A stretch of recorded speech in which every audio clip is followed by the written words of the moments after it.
বদরের ময়দানে এই পাশে কোরাইশ, এই পাশে মুসলমানেরা। বিশ্বনবী জালামি ভাষণ দিলেন, বললেন কুমু ইলা জান্নাতিন আরদুহাস সামাওয়াতি ওয়াল আরদ উইদ্দাত লিল মুত্তাকিন। ও আমার সাহাবারা, ওই জান্নাতের দিকে ছোট, যে জান্নাত আকাশ জমিন বিস্তৃত। তোমরা দেখতে পাচ্ছ এটা বদরের ময়দান না, এটা আল্লাহর জান্নাত। আওয়াজ করে পড়েন আল্লাহু আকবার।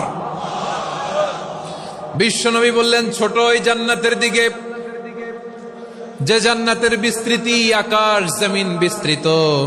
বিশ্বনবীর এই কথা শোনার পরে এক আনসারী সাহাবী সাইয়েদনা উমাইর ইবনুল হুমাম রাদিয়াল্লাহু তাআলা আনহু খেজুর খাচ্ছিলেন।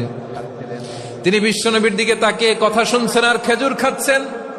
যখন বিশ্বনবী বললেন জান্নাতের দিকে ছোট, যে জান্নাত আকাশ জমিন বিস্তৃত, বিশ্বনবীর কথা শোনা মাত্র সাইয়েদনা উমাইর ইবনুল হুমাম বললেন বাহ বাহ। কি বললেন? বাহ বাহ মানে চমৎকার, মাশাআল্লাহ চমৎকার। আমরা ইদানিং কালে চমৎকার কিছু দেখলে ইংরেজিতে বলে ফেলি না ওয়াও ওয়াও, বাহ বাহ, মাশাআল্লাহ। বিশ্বনবী বললেন মা ইয়াহমিলুকা আলা কওলিকা বাহ বাহ ইয়া উমাইর। ও উমাইর, আমার এই কথা শুনে তুমি কেন বললা বাহ বাহ, চমৎকার চমৎকার কেন বললা? সাইয়েদনা উমাইর ইবনে হুমাম রাদিয়াল্লাহু তাআলা আনহু বললেন ইয়া রাসূলুল্লাহ, আপনার এই কথা শুনে আমি বড্ড খুশি হয়েছি, আর আমি প্রত্যাশা করছি আমি যদি ওই জান্নাতের মালিক হতে পারি তাহলে কতই না ভালো হতো। সুবহানাল্লাহ বলেন। বিশ্বনবী বললেন ছোট ওই জান্নাতের দিকে, যে জান্নাত আকাশ জমিন বিস্তৃত। আপনার এই চমৎকার মুখনিসৃত কথা শুনে আমার হৃদয়ের মধ্যে জান্নাতি হওয়ার বাসনা জেগে উঠলো, এজন্য বলেছি বাহ বাহ, আমি যদি ওই জান্নাতে যেতে পারতাম কতই না ভালো হতো।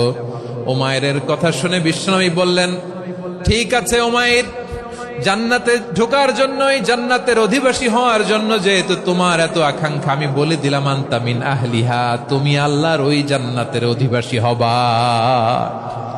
যাও উমাইর, তুমি ওই জান্নাতের অধিবাসী, ওই জান্নাতে তুমি ঢুকবা, তুমি জান্নাতি।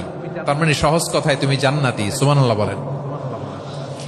যখনই বিশ্বনবী বললেন জান্নাতি, সাইয়েদনা উমাইর রাদিয়াল্লাহু তাআলা আনহু খেজুর খাচ্ছিলেন আর মনে মনে ভাবে বিশ্বনবী যখন ওয়ারেন্টি দিয়েছে, বিশ্বনবী যখন গ্যারান্টি দিয়েছে আমি জান্নাতে যাব, তাহলে হাতে তো এখনো 3টা খেজুর বাকি।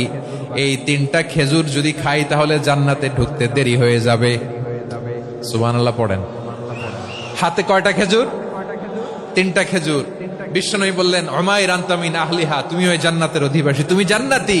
উমাইর চিন্তা করলেন আমি জান্নাতি, নবীর মুখ দিয়ে যখন বেরোইছে ওই জান্নাতে তো আমার ঢুকতেই হবে, কিন্তু হাতে 3টা খেজুর খেয়ে যদি জিহাদের ময়দানে যাই তাহলে জান্নাতে যেতে তো দেরি হয়ে যাবে।